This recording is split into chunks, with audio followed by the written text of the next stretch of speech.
What I've got here today for you is a few of the more recent pots that have come out of the kiln. In fact, these pots have only come out this last week, and some of them are sort of intermediate stage because I've got other things that need doing to it. But with this particular pot, it's got some crawling on it, which is annoying. This does happen occasionally. I'm not actually sure what causes crawling, but you can see how the glaze has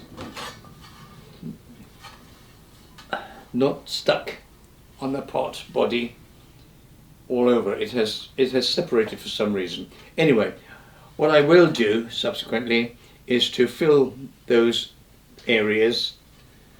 Where are they? Some of these blank areas and some of the ones on the top with some glaze, some of the white glaze. I'll just put that on with a palette knife, yeah, and then refire. But having said that, and this is incidentally, this is quite a large rectangular pot with rounded corners, and what you see underneath is that I put additional, these aren't feet, these are the same sort of height as that, and it's to prevent the pot from sagging in the middle in the glaze firing. With the glaze firing at the temperatures of 1260, you're on the brink of the clay melting. It's quite soft, and with gravity and the weight of the clay, it will sink a bit. Sometimes this can be, okay, because it can guide the water towards the main drainage hole in the center, but I didn't want it in this particular case. So by putting those extra things on the bottom, okay,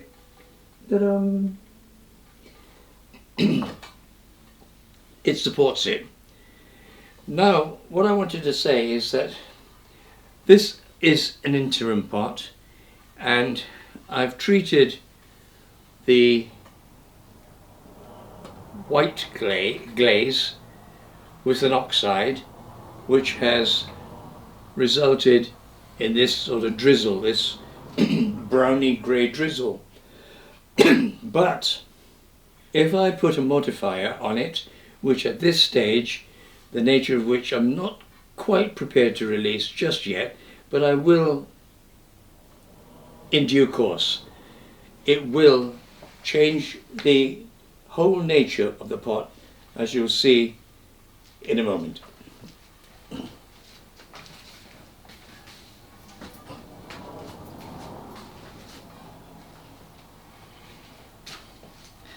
This is exactly the same glaze as the one you've just seen. Why it didn't crawl, I don't know, but it had the modifier, and you see what it did to that browny beige. It's given it this lovely, lovely, cool, green, ocean-like effect, and it's got this beautiful crackle.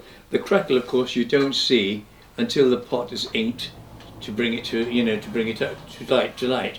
And you've seen that again in one of the earlier videos, how we get the crackle effect on the pot. So again, another rectangular pot. This was a commission. I can't remember what tree has got to go into it, but this pot's got to go to Lincolnshire somewhere, and the chappie's going to drive down and pick it up together with another pot that was ordered.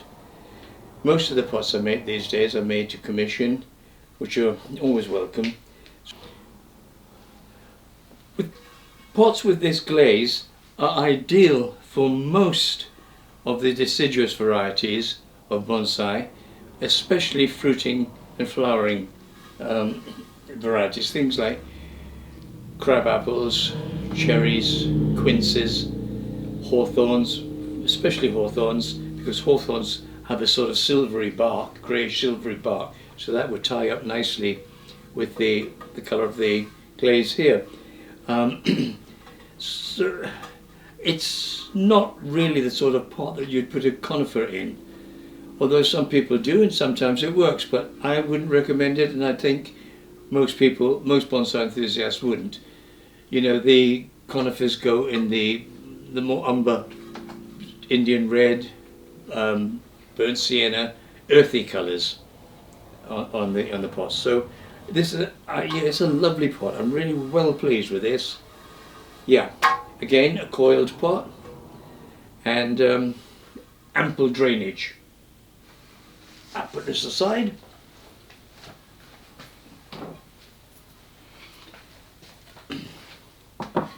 With this round pot, I've made this one actually for myself because I've got a lovely flowering quince with lots of branches that come down all round, but unfortunately the pot is a little bit smaller than this one, and the quince is more or less forcing itself out. It's, you know, it's developed such a tight root ball, and so I thought, right, I'll make myself another pot. And this pot is phenomenal. The glaze, I have no idea how this glaze has come out in exactly this way, with this delicious blue drizzle, lovely crackle, quite pronounced. You know, photographs never do the pots justice. Hopefully later we'll show a still detail of some of these local areas. Unfortunately, because of the particular bonsai that's going in here, this lovely flowering quince, which has the most beautiful flowers on it, a lot of the pot will be covered by the branches that come down beyond the pot. The pot also has these new feet that I've been putting on a number of my cascade and semi-cascade pots, which have these holes through them. The reason for this is so that you can thread a cord or a wire through those holes and tie the pots down to the benches. You can do this for a couple of reasons. One, to secure the pot from theft. The other thing, of course, is to secure the pot from the elements. When you've got cascade and semi-cascade trees, there's very often an overbalance, particularly with semi-cascades, which can come out and overhang, and you know, they can catch the wind and the pot can go.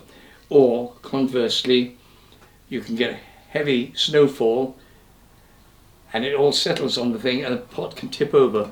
So by having these feet that can be tied down, that overcomes that problem. So enough said about this pot. I'll put it to the side and run into show you another one. This pot came out of the kiln a few days ago. It was a commission and it's been designed for a red flowering hawthorn.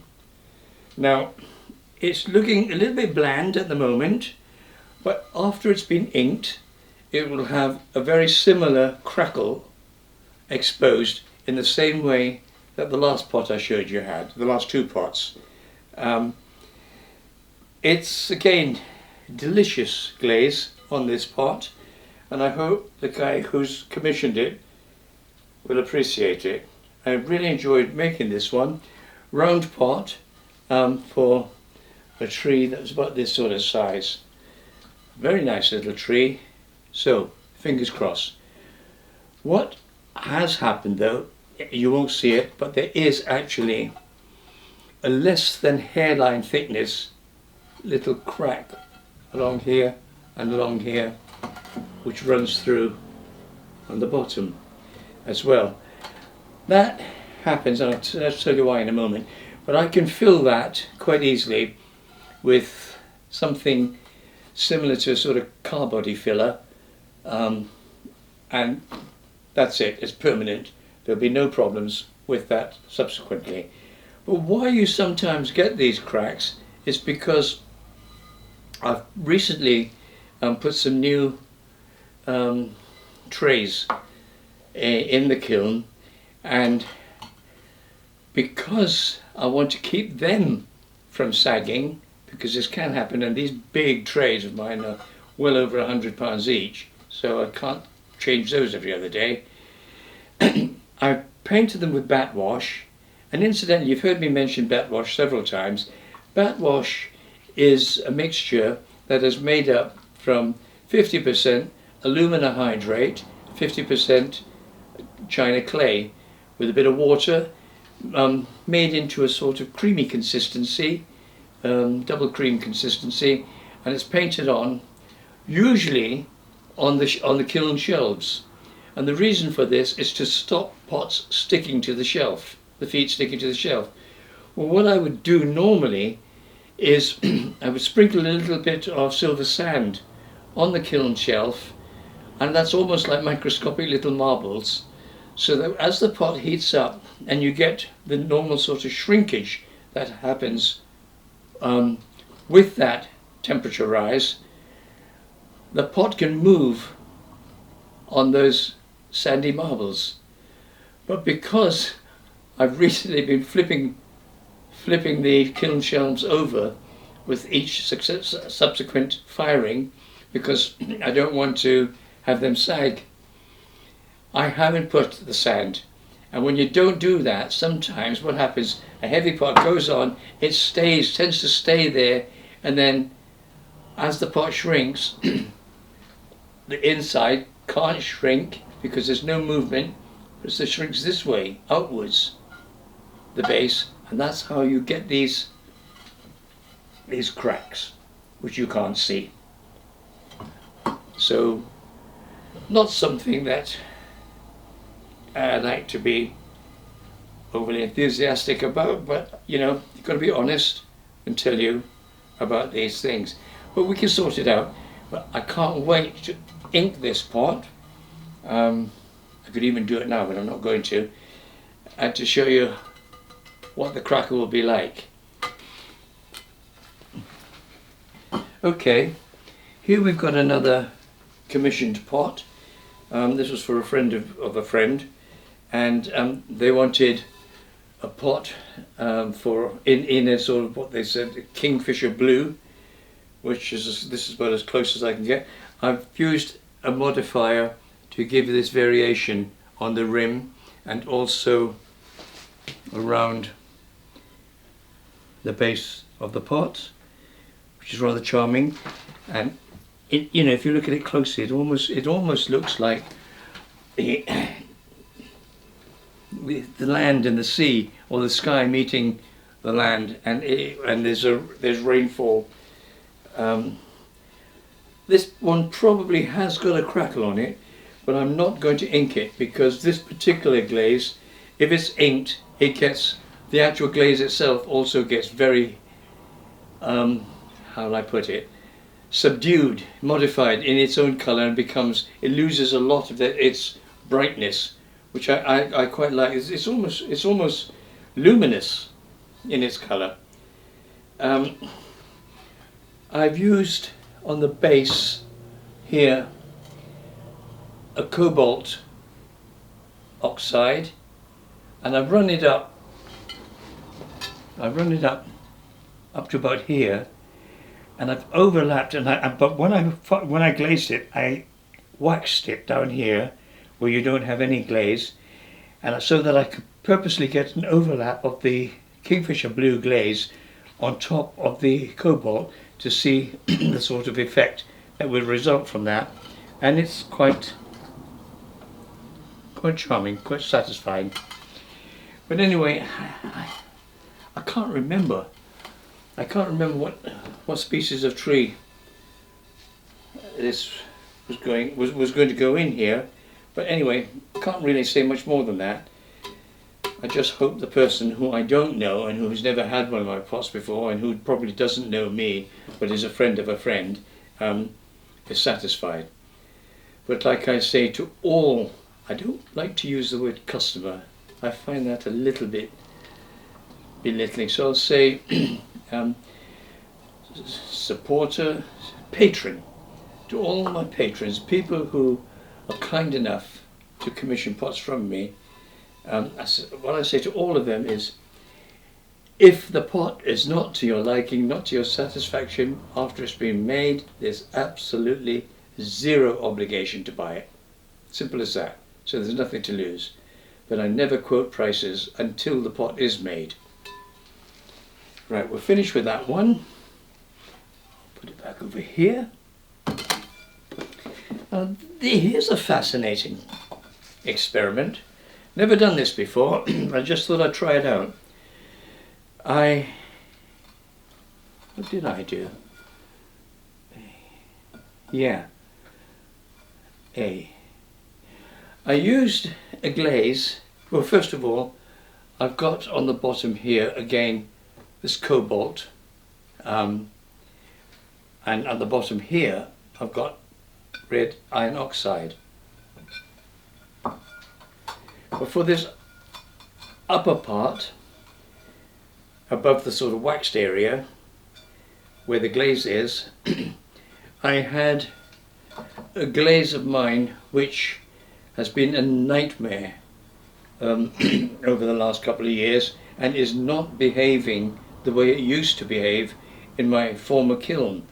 And so I've had to do all sorts of funny things with it to try to get a result. And in this particular case, I put the glaze on and then I just topped it with a clear glaze, and this is the result.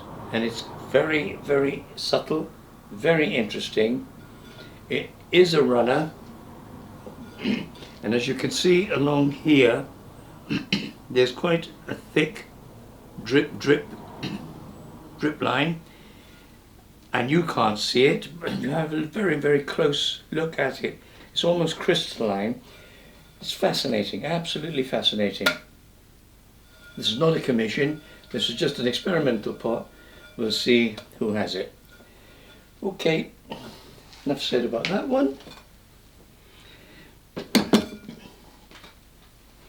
This little pot is a commission, and again is one of the multi-fired pots.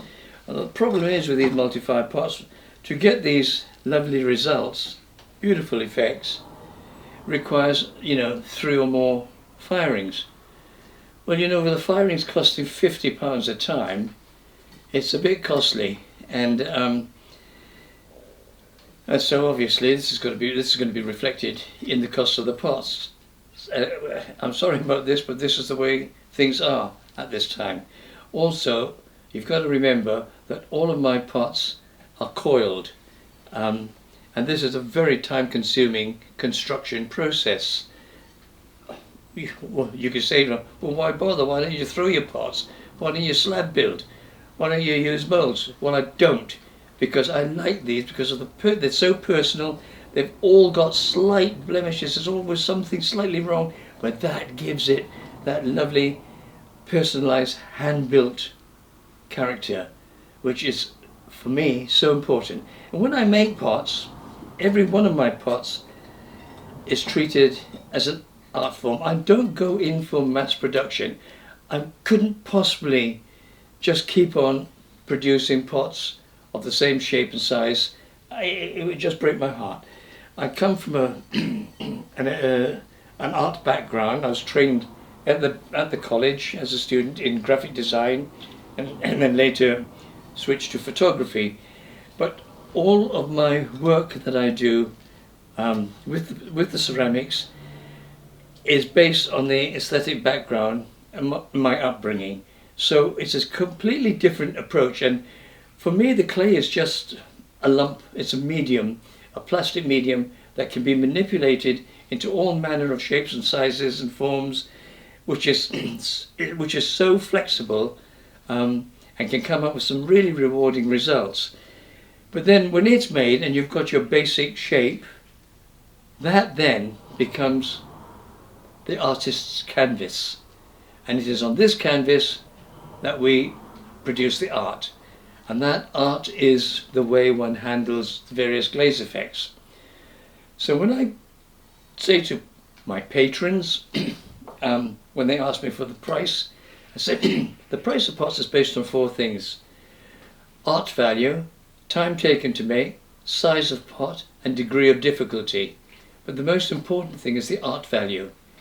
And to get some of these effects, they're very unpredictable, they're very one-off, they're very fingers crossed results, and it costs.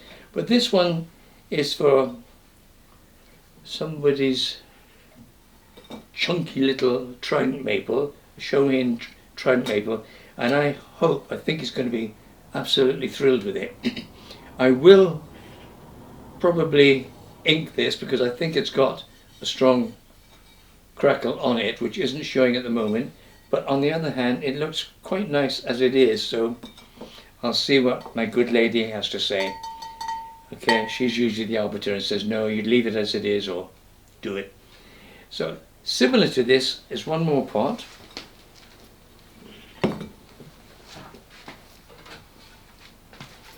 This one here, again a commission, but you can see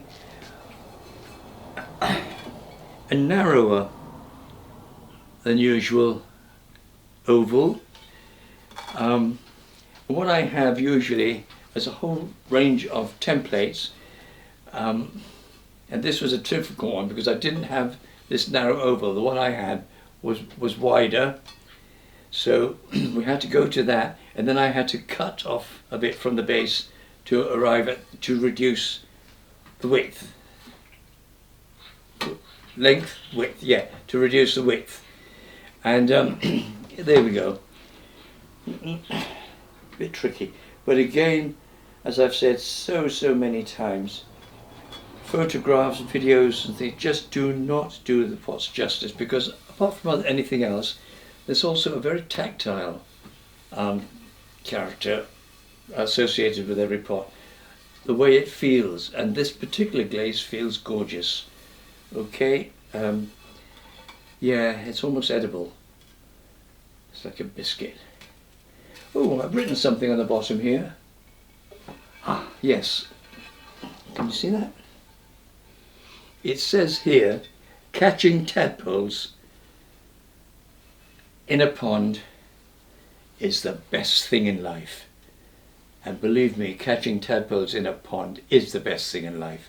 And every child in the world should experience that, and also should experience the growing of a seed, planting of a seed and growing it and seeing it come to life and develop, because that's what it's all about.